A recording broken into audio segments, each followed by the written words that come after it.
with Congressman Perry of Pennsylvania, sits on the House Foreign Affairs Committee, and is also the chairman of the House Freedom Caucus. Congressman, it's great to have you this morning. Thanks very much for being here.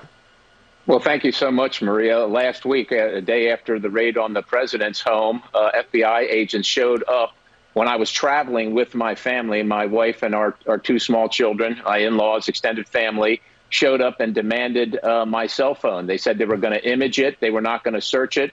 And then they eventually did return it. But, Maria, what I think this is about is intimidating anyone who refuses to bend the knee to the narrative. And you know, I don't know exactly what your questions are going to be, but there's been no accountability. James Comey, the director of the FBI, used classified information improperly to get a second special counsel. No accountability for that. The chairman of the Intel Committee changed the president's speech and entered it into the record, created an impeachment trial. Again, no accountability. You name it across the board, whether it's John Eastman, whether it's Scott Perry, whether it's President Trump, and with passing a bill that will pay for hiring of 87,000 IRS agents, tyranny is going to come right into everyone's living room very, very shortly.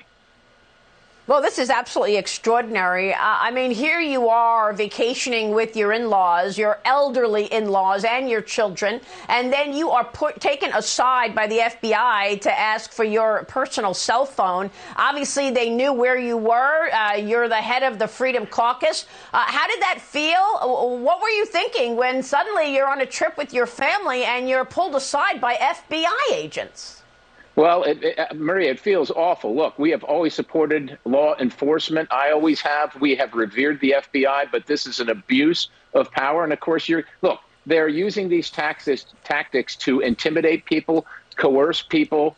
And, you know, it's not something that anyone aspires to. But Maria, people that bleach bit their phones and hit them with hammers, smash them with hammers and those type of things have something to hide.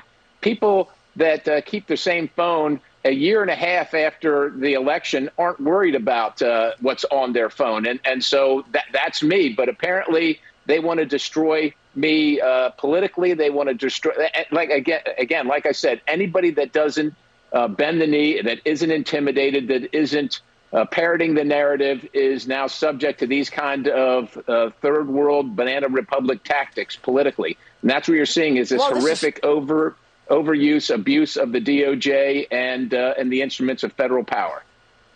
This is incredibly disturbing. I want to get on to other issues with you, in particular China, but real quick,